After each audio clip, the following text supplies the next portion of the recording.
Muraho nongeye kubasuhuza mu izina rya Yesu Kristo, Yesu aduhire twese hamwe, niyo mpamvu rero nongeye kugaruka kuri shene ya The KK TV Rwanda kugira ngo n'ubundi twige kandi twongere dusobanukirwe byinshi, ibyo kwiga ni byinshi rwose ntibyarangira ariko Imana ibyo ibona ko abantu bashobora kumenya kandi bikabahesha imbaraga mu kwizera, mu kugira mu gutsinda uru rugamba, nizeye yuko rwose izemera kandi yemeye ko tubyiga kandi tukabisobanukirwa neza nta na kimwe kidusobwe kuko ukuri kwayo kurahari kandi ibyinshi byaravuzwe na n'uyu munsi biracyavugwa kandi bizagumya kuvugwa uko ibihe byose bigenda bitambuka hirya no hino. Ndagarutse rero kuko dufite icyigisho rwose cyiza gifite umutwe uvuga ngo ubushukanyi bwa nyuma buheruka bwa Satani. Ni ukuvuga ngo Satani yahoze ashuka abantu kuva na kera, kuva mu ijuru aramanuka na n'iyi saha aracyadushuka, ariko hari ikintu gikomeye cyane kizasoza amateka y'isi, kizakorwa ku mpera y'isi y'amateka y'isi ubwo Yesu Kristo azaba yenda kugaruka gatoya, rwose Satani azemererwa kugikora kugira ngo ahari yinegure kandi avuge ko rwose ntako atagize ngo ayobye umuntu. Niyo mpamvu rero Imana ntago ijya yemera ko hari ikintu kibaho gitunguye abantu bayo, ahubwo irabanza ikareka ibintu bigasobanuka, bigasobanurwa, buri muntu wese akumva agahitamo kandi akagira imyiteguro myiza yo kuzahangana n'ibyo bintu aba amaze kumva biri aha ngaha imbere. Ibyo ubona rero ni bike ku bijyanye n'ibitangaza bya Satani bikorwa n'abantu, bigakorwa n'intore za Satani, ariko hari ikirenze ibyo byose ubonesha amaso n'imitima kuko cyo ntago cyakwihanganirwa n'umuntu uwo ari we wese utuye ku isi, keretse umuntu wese uzaba ayobowe n'Imana, yarashyizweho ikimenyetso cy'Imana. Niyo mpamvu nta muntu n'umwe wazabasha gucika kiriya kigeragezo kuko nicyo cya nyuma kiri finale, kigomba gutandukanya neza neza Satani na Kristo. Noneho Yesu Kristo akavuga ati Satani si winaniwe, aho ibyo wapanze byose wabigezeho, wabikoze, maze Satani rwose azigaragaze ku mugaragaro, bityo buri muntu wese narangiza avuga ati njyewe narababariwe, njyewe mfite gukomera kwa Kristo muri njyewe, sinakangwa n'ibyo byose. Reka tubanze dusenge mbere ya byose kugira ngo Imana n'ubundi igumye kuturinda kandi itube hafi. Shimwa Data wera wo mu ijuru, wongeye kwemera ko tuganira ku ijambo ryawe. Iri jambo ryawe rero ni ryiza kandi ni iry'umugisha kuri buri wese ufite inzara n'inyota yo kukumenya no kukubaha. Tugiye kwigira hamwe amagambo afite umutwe uvuga ngo ubushukanyi bwa Satani buheruka mu minsi ya nyuma ku musozo w'amateka y'isi. Reka rero ubu bushukanyi bukomeye buheruka kurusha ubundi bwose Satani azakora kugira ngo abe bose bamuramye, kandi n'abataragize kwizera kuzima n'abatarashyizweho ikimenyetso cyawe nabo bamuramye ku mugaragaro. Ariyo mpamvu Yesu Kristo tubanje kwishyira mu biganza byawe kugira ngo udukomeze kandi udusobanurire, bityo ibi byere kuzatugwaho bidutunguye, ahubwo bizasange twaramaze kubimenya kandi twarafashe umwanzuro, twariteguye urugamba, amazina yacu yanditswe mu gitabo cy'ubugingo, aho batazigera baramya Satani namba, ahubwo twebwe bazahora ari wowe baramya.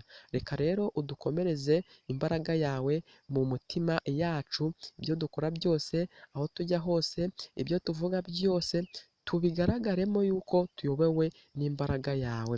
Shimwa rero ko umwanya wose tugiye kumarana kandi uduremo umugisha mu izina ryawe Yesu Kristo, urakoze n'ibyo tugusabye, amena. Reka buri muntu wese yongere rwose avuga ati Imana ihabwe icyubahiro, hareruya mwese, kuko Imana iradukunda, nta kintu rwose itadukoreye kandi akazi ni kenshi karakomeje, niyo mpamvu rero nta kwicara kuko ibyo gukora birahari kandi rwose nta muntu wavuga ko yabuze ibyo gukora kuko ni byinshi kandi rwose ndizera nashidikanya yuko umuntu wajyaho avuga ko ntacyo gukora kigihari yaba abeshye kuko abakeneye ubutumwa bwiza barahari, hari ababwumvisha ariko batakibukeneye cyangwa babwanze ariko harimo n'abandi rwose bakeneye kubumenya. Ibi byigisho rero bigiye bitandukanye ushobora kubinyuraho cyangwa se ushobora kubigeraho ufunguye application ya YouTube ukandikamo The KK TV Rwanda K ebyiri warangiza ukongeraho T na V warangiza ukongeraho Rwanda ukajya ugenda usigamo akanya. Kwihana kubabarirwa ibyaha TV Rwanda. KK ugasigamo akanya gatoya ukongera ukandika TV ugasigamo akanya gatoya ugahita wandika Rwanda warangiza ukemeza, byose bihita bifunguka maze ukiyumvira ubuntu bwa Kristo, ukiyumvira ubwenge Imana ishaka ko tumenya muri iki gihe, ukiyumvira rwose gukiranuka kwa Yesu kuzima kandi guhesha ubugingo. Ushobora no kujya kuri Facebook, ushobora kwandikamo Gasigwa Balthazar, harafunguka byinshi cyane, urajogora ukurikije ibyo ushaka kumva kandi rwose byose ni byiza kandi ni iby'agaciro kubera ko ntacyo ukinzwe, ntacyo uhishwe. No kuri Telegram nayo application ya Telegram naho wagenda wasangayo wakandikaho KK TV Rwanda cyangwa se Gasigwa Balthazar, nacyo n'iyo application ibyigisho nabyo kirahita gifunguka kandi rwose ahantu hose ushobora gukurikirana ijambo ry'Imana, aho waba wibereye hose wakurikirana ubu butumwa. Niyo mpamvu Imana nta rwitwazo rwose abantu bo muri iyi si tugezeho y'ubu ngubu tuzigera tugira, mu gihe cyose ijambo ry'Imana rikiri kuvuga hirya no hino, buri muntu wese arasabwe kandi arashishikarijwe kugira ngo agire cyangwa se agaragaze uruhare rwe mu kugira imbaraga mu gukora umurimo w'Imana. Tugiye rero gukomeza n'icyigisho cyacu namaze kubabwira umutwe wacyo, kivuga ngo ubushukanyi bwa nyuma buheruka bwa Satani. Kubera iki bwiswe ngo ni ubushukanyi bwa nyuma buheruka? Ni ukubera ko ahari cyo gitangaza Satani azakora, ahari cyo gitangaza gikomeye kurusha ibindi byose Satani yakoze n'abagaragu be, kizasoza amateka y'isi, kizasoza urugendo rw'itorero rya Satani kugira ngo noneho Yesu Kristo nawe yigaragaze maze azamure itorero rye kandi rizaba rinesheje, kuko nubwo Imana izemera ko Satani akora icyo kintu gihebuje kitakwihanganirwa n'umuntu uwo ari we wese utuye ku isi, ariko abazaba barashyizweho ikimenyetso cy'Imana ntibazigera baramya Satani, kuko Satani azaba yarakoresheje ingufu kugira ngo abantu bamuramye bikanga, akabica bikanga, ariko mu by'ukuri azahita ahabwa uburenganzira bwo gukora ikintu gikomeye cyane nk'icyo tugiye kureba, ariko ntago abakristo bazigera bashukwa cyangwa se ngo bahungabanywe n'icyo kintu gikomeye tugiye kurebera hamwe. Satani azakuba imbaraga z'inshuro 10. Namwe nimubyiyumvire, tekereza imbaraga yatangiranye arwanya Imana, akajya agenda ateranyaho yongeraho, noneho ngo azabikuba inshuro 10 narangiza abirunde ku itorero ry'Imana riheruka ryo mu bihe bya nyuma, ari ryo torero rya 7 twabonye, ariho Yesu Kristo agomba kugaruka, aricyo gihe Yesu Kristo agomba kugarukiramo. Kandi rwose nta gushidikanya turi ku ndunduro y'isi, nitwe tugezweho kandi tuduhanganye n'imbaraga ikomeye cyane isoza amateka y'isi.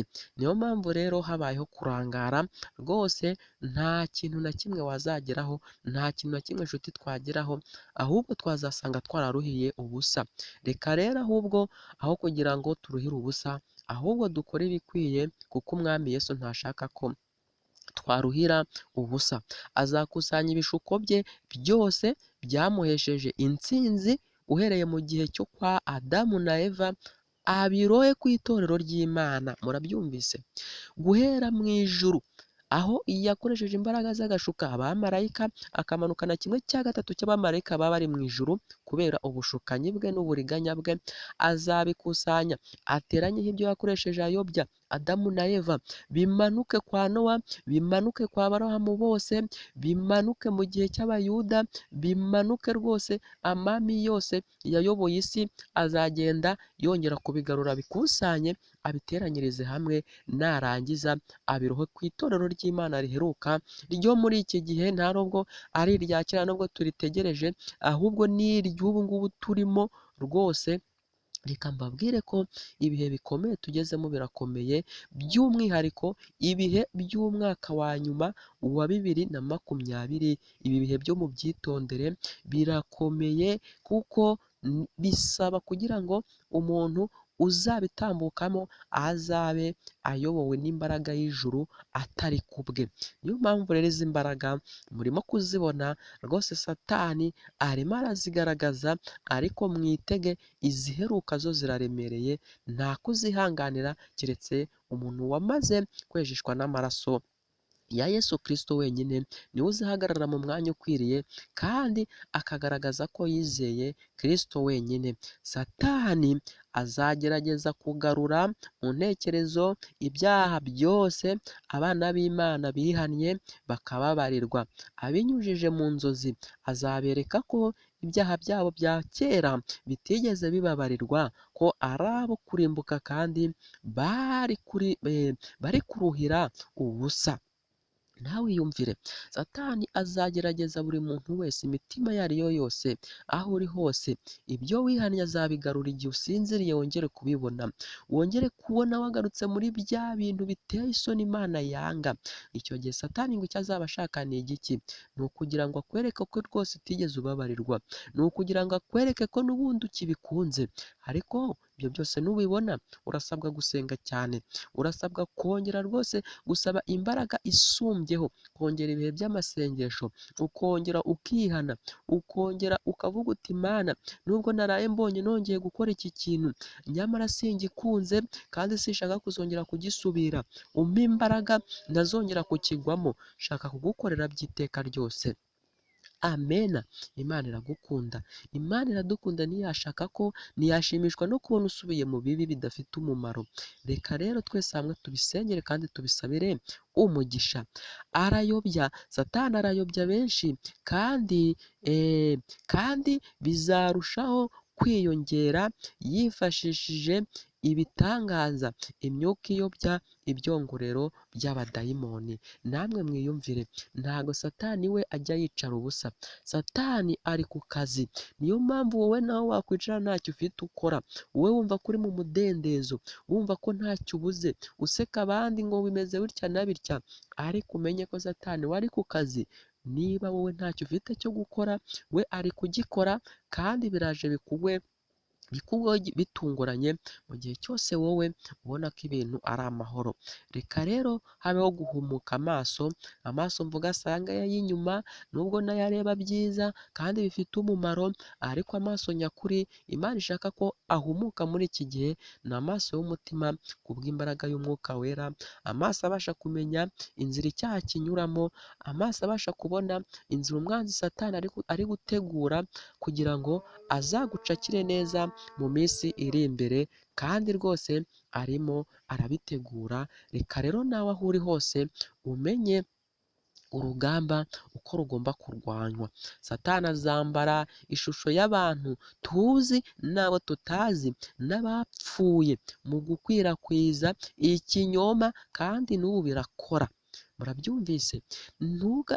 Ntugashidikanye kubona neza umuntu wari uzi n'uwo utazi n'abapfuye ukababona, haba mu nzozi, haba mu kwereka bamwe bagenda bavuga ngo beretswe, ariko ibyo ni umugambi wa Satani. Igihe cyose baza bavuga ko rwose ibinyuranye n'Imana ari byo byiza, nyamara ari byo Imana iri kwanga muri iki gihe. Iyo umuntu apfuye aba apfuye, niyo yapfa yarakoze ibyiza wowe uzi ko yakoze ibyiza, kuko twe ntituba tuzi niba yaragiye mu ijuru, ntituba tuzi niba koko roho ye ahari, yaba Imana imbere y'Imana, yaba yaranditswe mu gitabo cy'ubugingo. Ntabwo tuba tuzi niba azazukira gupfa cyangwa ubugingo, twebwe icyo tuba tuzi ni iby'inyuma. Rero niyo mpamvu Imana itigeze yemera ko umuntu agomba gupfa kandi igihe kikagera akongera akagaruka ku isi. Oya, iyo upfuye uba upfuye, biba birangiye. Niyo mpamvu ibyo ni ubuhendanyi bwa Satani, aba ari kugira ngo ayobye abantu, ashuke abantu, kuko ngo n'intumwa mu gihe kizashoboka ngo azizure zize zivuga ko Imana yahinduye amategeko yayo, kandi ko abantu bagomba kuyitondera, ko abantu bagomba kuyumvira kuko byahindutse, kandi ko baje bazanye ubutumwa buvuga ko abantu batagomba kugendera mu mategeko, ko isabato yahindutse kandi ko abantu bagomba kubyumva nk'ukuri.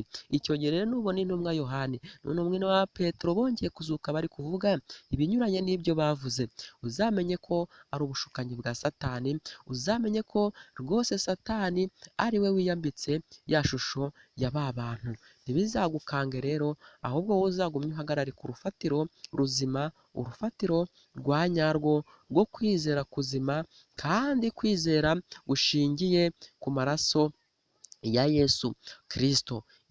Ibi rero birakomeye, ntibisaba kugira ngo rwose ujye hariya na hariya, ahubwo bisaba kwiga ukabyiga ukabisobanukirwa, kugira ngo bitazabaho bitunguranye, bitazagutungura, maze nawe ukagenda muri iyi nkundura ugahuhwa n'uyu muyaga w'ikinyoma.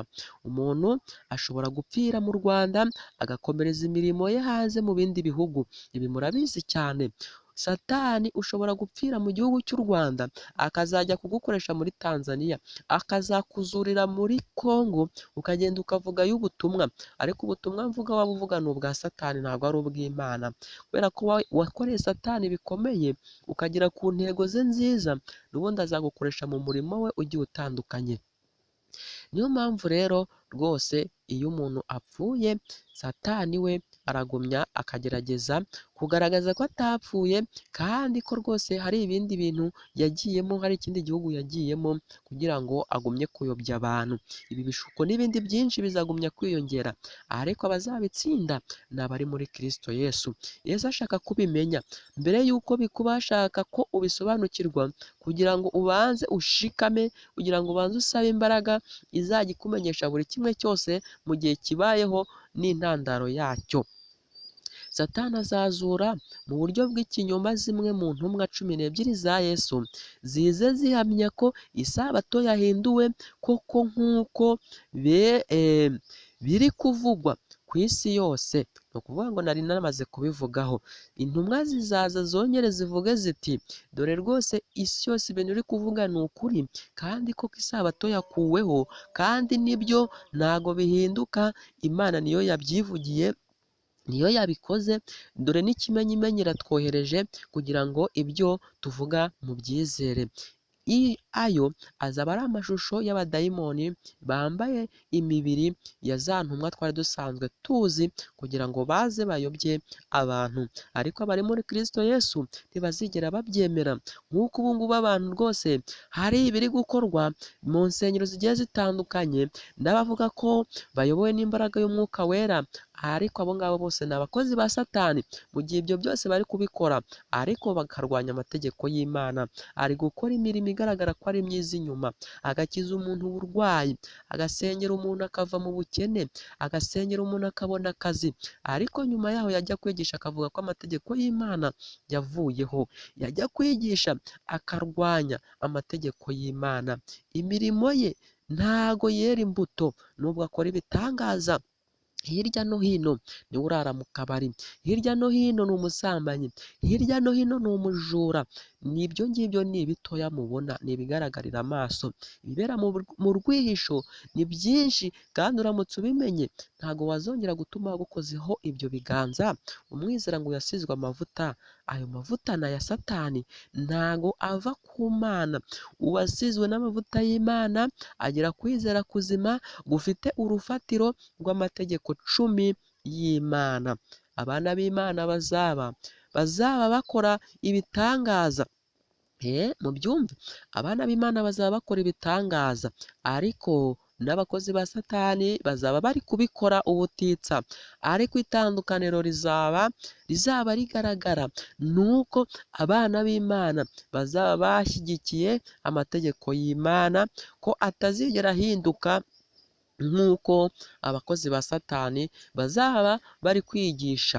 Ni ukuvuga ngo abana b'Imana bazakora ibitangaza, twarabivuze mu byigisho byatambutse, n'abasatani bakora ibitangaza, ariko itandukaniro ni uko bamwe bazakora ibitangaza bigisha amategeko icumi y'Imana ko agomba kubahirizwa, ko agomba gukomezwa, ko nta muntu n'umwe ugomba kuyanyeganyeza, ko ari ayo kubahwa.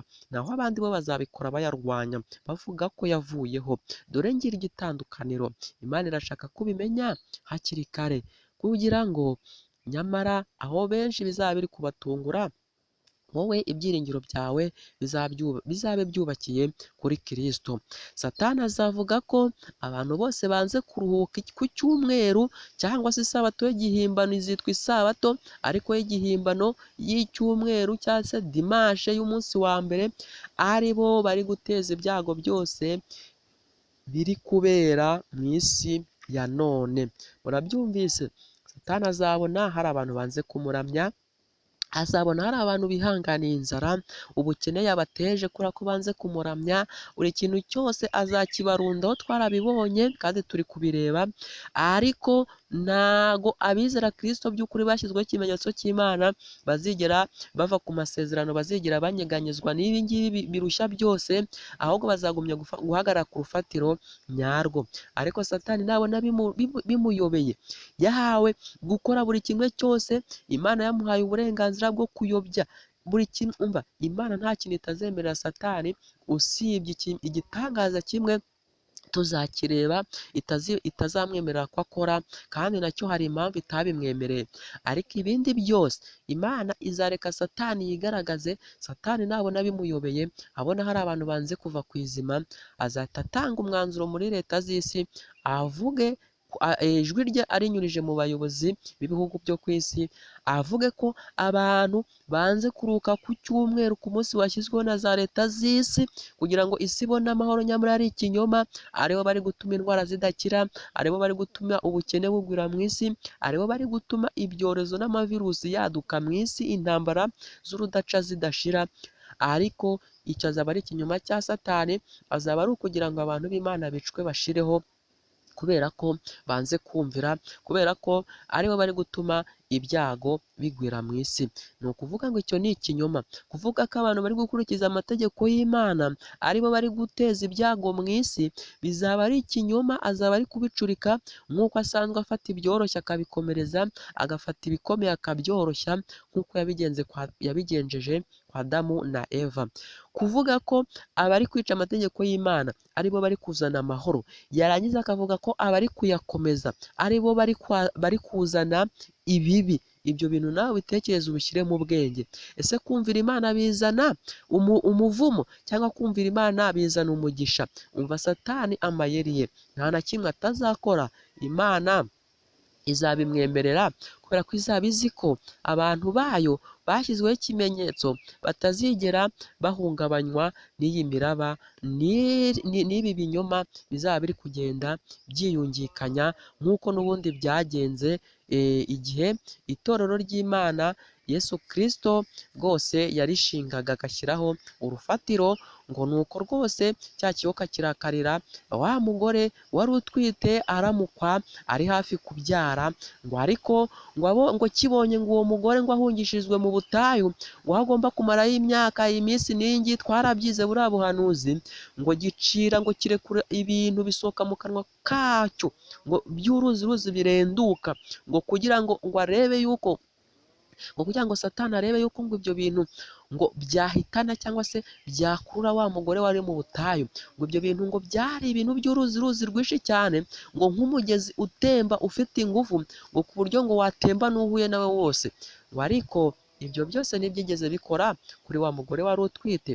Twararebye dusanga ubuhanuzi bwagaragazaga inyigisho z'ibinyoma, bwagaragazaga kwigaragaza kwa Satani mu gihe giheruka, ubwo azagaragaza ibinyoma bikomeye by'ubwoko bwose kugira ngo akure abantu ku kuri. nyamara ntabwo yigeze kubishobora, aho ategura urupfu, agategura jenoside, naho waba uri umuntu umwe mu isi uri kubaha Imana ari wowe usigaye, Satani ajya ategura umugambi wo kwica abantu, nyamara abinyujije muri rusange kugira ngo na wa wundi umwe abigenderemo. Niyo mpamvu rero jenoside Satani ajya ategura mu isi, ahanini ntuzagire ngo ni ibindi bindi aba ashaka, abagira ngo arebe ko yahitanamo na ba bandi bamunaniye. Icyitegererezo aho yabikoze turahazi, kuri ririya somo n'ubundi nari maze kubabwira, aho Yesu Kristo rwose akivuka muzi ibintu byabaye, muzi umubabaro bari abagore bagize, abana bose bavukiye rimwe na Yesu Kristo barishwe kugira ngo Satani aze kumva ko na Yesu yapfiriyemo, kubera ko yari yayoboye aho yavukiye, ntiyari kumenya aderese ziwe ngo ajye kumushakisha, icyo yari azi gusa ni uko yari yumvishe bavuga ngo havutse umwana, kandi uwo mwana ubuhanuzi bugaragaza ko ari umwami w'Abayuda, kandi rwose nta muntu n'umwe ushobora kuzaburizamo uyu mugambi w'uko uyu mwami azaba umwami. Niyo mpamvu rero Satani yarakaye, Herode aravuga ati ibi sinabona ukuntu mbyihanganira, reka ntegure jenoside y'abana bose bavutse kuri iyi tariki, ahari n'uriya nawe arabigenderamo. Mu buryo rero bwo kujijisha, Imana yari yabiteguye neza rwose, iriya somo rirabigaragaza neza. Satani abonye yuko atamugezeho, abonye yuko urupfu yari yateguye rutagezweho, hagize abapfa, nyamara ntago Yesu Kristo yapfiriye muri bo, ahubwo yarahungishijwe. Satani rero agira umujinya, arangije ngo arekura biriya bintu twasomye mu byahishuwe, cyangwa se nari mbabwiyeho gakeya, kugira ngo arebe ko n'ubundi aho azajya hose bizamutembana, ngo ariko Imana yasamisha akanwa k'isi ngo kamire ibyo byose, maze umugore asigara ari muzima, itorero risigara ku rufatiro, kandi Yesu Kristo azarisanga rikiri ku rufatiro, kandi abatajuru ntibazigera babura muri iyi si. Niyo mpamvu rero nawe ugomba kuba maso, kugira ngo ibi bintu Satani yaroshye ku itorero bitazaguhitana, kuko ni ibinyoma kandi birakukana benshi ku bantu basi bindeba kandi badafite icyo bubakiyeho. Mu iyerekwa, intumwa Yohani yumvise ijwi rivugira mu ijuru rirangurura riti, nuko rero wajuruwe n'abagutuyemo nimwishime, naho wasiwe nawe wa nyanja we mugushije ishyano, dore Satani abamanukiye aje arakaye cyane, kuko azi ko igihe cye gisigaye ari gitoya. Ibyatumye habaho uguhamagara kw'iryo jwi ryo mu ijuru biteye ubwoba. Uko ibihe bikomeza guhita, niko umujinya wa Satani urushaho kwiyongera, kandi mu gihe cy'amakuba nibwo umurimo w'ubuhendanyi n'uburimbuzi bwe uzaba ugeze ku ndunduro rwose. Bidatinze mu birere by'ijuru hazaduka ibimenyetso bidasanzwe, mutege amatwi mwumve, bigaragaza imbaraga z'abadayimoni zikora ibitangaza. Imyuka mibi y'abadayimoni izakwira hose mu bami bo mu isi no mu batuye isi, kugira ngo zibashuke kandi zibakururire gufatanya na Satani mu ntambara y'iheruka yo kurwanya leta y'ijuru. Mu byumve, kubwo iyo myuka mibi, abategetsi b'isi n'abategekwa bazagwa muri ibyo bishuko. Mwumve, abantu bazahaguruka ubwabo biyite Kristo, basabe ikuzo no gusengwa bigenewe umucunguzi w'isi. Bazakora ibitangaza n'ibimenyetso bikomeye byo gukiza abarwayi, kandi bavuge ko bahawe ihishurirwa rivuye mu ijuru rihabanye n'ibyo ibyanditswe bihamya. Igikorwa gihebuje ibindi mu bushukanyi bukomeye ni uko Satani ubwe azihindura nka Kristo. Mu gihe kirekire itorero ryakomeje kwiringira ko Kristo azagaruka akaba amizero yaryo. Mu cyumve cya kigeragezo kirenze ibindi byose, muri icyo gihe cyo gutegereza nibwo umushukanyi ukomeye aziyerekana ko ari we Kristo ugarutse mu mpande zose z'isi. Satani aziyereka abantu nk'umutware ukomeye ufite mu maso harabagirana, azihindura nk'umwana w'Imana, nk'uko Yohani yeretswe mu byahishuwe. Ubwiza buzaba bumutamirije buzaba bumutamirije buzaba burengeje ibyiza byose amaso y'umuntu yigeze kubona. Murabyumvise, ijwi ry'intsinzi rizirangirira mu birere by'ijuru rivuga cyane riti Kristo, Kristo araje. Mwumve namwe, abantu bose bazapfukamira icyarimwe kumuramya, maze nawe arambura arambura ukuboko kwe avuge ko abahaye umugisha nk'igihe Kristo yahaga abigishwa be umugisha ubwo yari akiri ku isi. Ijwi rye rizaba rituje kandi ryicishije bugufi, rinogeye amatwi. Azavugana ijwi ry'impuhwe n'imbabazi, yerekane ibikorwa by'ubugiraneza n'ukuri mvajuru mu byo Umukiza yavuze. Akiza abantu indwara, kandi namara kwiyambika imico ya Kristo azahera ko atangaze ko isabato yayihinduye akayishyira ku munsi wa mbere w'icyumweru ari wo dimanche, maze ategeka abantu bose kuruhuka ku munsi yihereye umugisha. Azatangaza ko abagikomeje kweza umunsi wa karindwi w'icyumweru batuka izina rya Kristo. Mubyumve, igihe banga gutegera amatwi umucyo n'ukuri batumweho n'abamarayika be. Ubwo nibwo bushukanyi buhebuje ubundi bwose, nk'uko abasamariya bayobejwe na Simoni Magusi. Abantu benshi uhereye ku boroheje ukageza ku bakomeye barangamira ubupfumu bwe bavuga bati iyi ni imbaraga ikomeye y'Imana. Nshuti yanjye, ntabwo azaba ari imbaraga ikomeye y'Imana, ahubwo azaba ari bwa bushukanyi buheruka bwa Satani. Ba maso, dore igihe kiregereje. Nyamara abantu b'Imana bo ntibazayobywa nabyo. Inyigisho z'uwo wiyita Kristo ntizizahuza n'izo mu byanditswe byera. Mwumve, imigisha Satani azatanga izakirwa n'abasenga inyamaswa n'igishushanyo cyayo. Ariko tsinda Bibiliya ivugaho ko rizasukwaho umujinya ukaze, kandi iryo ni itsinda Bibiliya ivuga ko rizasukwaho umujinya ugize ute? Ukaze. Ikindi kandi, Satani nta burenganzira afite bwo kwigana uburyo Kristo azagarukamo ku isi. Umukiza yaburiye abamwizera ko bakwiriye kwirinda icyo gishuko, kandi ababwira hakiri kare. Umukiza yaburiye abamwizera ko bakwiriye kwirinda icyo gishuko, kandi ababwira hakiri kare uko kuza kwe kwa kabiri kuzaba kumeze. Hazaduka abiyita Kristo n'abahanuzi b'ibinyoma. Mubyumve mwese, bakorera ibimenyetso n'ibitangaza byinshi kugira ngo nibibashobokera bayobye n'abatoranyijwe. Kandi nibababwira ko Kristo ari mu butayu, ntimuzajyeyo. Nibababwira dore Kristo ari hano mu cyumba cya wenyine, ntimuzabyemere. Kuko nk'uko umurabyo urabiriza aho izuba rirasira ukabonekera aho rirengera, niko no kuza k'Umwana w'umuntu kuzaba kumeze. Uko gutunguka nta wabasha kukwigana ngo abishobore. Kuzamenywa n'isi yose, kandi kuzabonwa n'abatuye isi bose. Abazaba barabaye abigishwa b'ibyanditswe gusa byera, batajenjetse kandi bakakira urukundo rw'ukuri rw'Imana, bazarokoka icyo gishuko gikomeye kizigarurira isi yose. Ibihamya byo muri Bibiliya gusa nibyo bizashobora guhishura amayeri y'umushukanyi. Igihe cy'ibigeragezo kizagera ku bantu bose. Mu gihe cy'ishungura niho abakristo nyakuri bazagaragara. Mbese aho abantu b'Imana bashinze imizi batajegajega mu ijambo ryayo kugira ngo batazagendera mu ntekerezo zabo bwite, hariho akabazo. Mbese muri icyo gihe gikomeye bazitabaza Bibiliya yonyine? Hariho akabazo.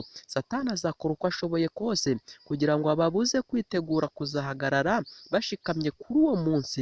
Azabambira inzira zabo, abuzuzemo irari ryo gushaka ubutunzi bw'isi, abikoreza imitwaro iremereye kugira ngo imitima yabo yuzurwe n'amaganya yo muri iyi si. Nshuti yanjye ba maso nibyo nakubwiraga, twarabyize mu cyigisho gitambutse, amategeko y'imihango n'amategeko cumi y'Imana aho bitandukaniye. Bimwe binaniza umutima bikagusha ikinya, bigatuma abantu batubaha Imana, bigatuma abantu banga ubutumwa bwiza kubwo kubaremereza nk'uko abayuda byabagendekeye. Ntago Imana ishaka kuremererwa, ntago Imana ishaka ko ibi bintu bizakugwa gitumo bikarangira uramije Satani, nyamara wakagombye kuramya Imana. Dore igishuko gikomeye kurusha ibindi byose muri iyi si giheruka Satani azasorezaho urugendo rwe, urakimenye, turakimenye, isi yose irakizi, iragisobanukiwe. Nshuti yanjye ngaho gira kumvira kwiza, nshuti yanjye aho uri hose senga ube maso kugira ngo ibi byose Imana iri kuduhishurira bizasange tutajegajega, dufite kwizera kuzima kubakiye ku bubasha bw'Imana. Mureke rero buri muntu wese ibi byose biri kugenda biba bitubera ikimenyetso simusiga cy'uko rwose dukwiye kwiyegurira Imana tumaramaje, nta na kimwe dusize inyuma, kuko ariho tuzabonera umugisha, ariho tuzabonera intsinzi. Mureke rero mu magambo makeya nasorezaho mbabwire ko ari igihe cyo kwihana no kubabarirwa ibyaha. Nibwo izina ry'umunyabyaha, uwari umunyabyaha, risibwa mu gitabo cy'urupfu rikandikwa mu gitabo cy'ubugingo, kuko abatangiye urugendo rushya rwo kumvira Imana no kuzahagarara mu mwanya ukwiriye w'abana b'Imana bazabana n'umuremyi wabo n'umuremyi wacu muri Edeni, muri paradizo. Niyo mpamvu rero buri muntu wese ndabimwifurije kugira ngo rwose azabe mu mwanya nyawo mwiza w'abantu bashikamye kandi bagaragaje kwizera kuzima, bityo bagahesha Imana icyubahiro mu isi, kuko n'ubundi yaturemye idukunze. Mureke rero dusenge dusoze iki cyigisho, n'ibindi biracyaza, kandi rwose igihe ni iki ngiki cyo kugaragaza Imana yacu, ntituyisebye ahubwo tuyikorere nk'uko natwe yaduhaye buri kimwe cyose. Reka dushime Imana muri aka kamwanya. Urakoze Data wera wo mu ijuru, wemeye ko iki cyigisho kigera ku musozo, waturinze urayobora buri kimwe cyose. Ibyo navuze ni ku bwawe, ntabwo ari ku bwanjye, kandi imitima ya benshi byagezemo nizeye ko harabaho gukosoka, hakabaho kugira kumvira kuzima, maze tukitegura iki gishuko giheruka kugira ngo cyere kuzatugwaho bitunguranye kikagusha benshi, ahubwo kizasange twaramaze kwandikisha amazina yacu mu gitabo cy'ubugingo, kandi rwose ntihazagire igihungabanya ubwoko bwawe. Nta handi ubwisho buri, nta handi ubuhungiro buri, ni muri wowe ubasha kutumenyesha igikwiriye kandi kitatuyobya.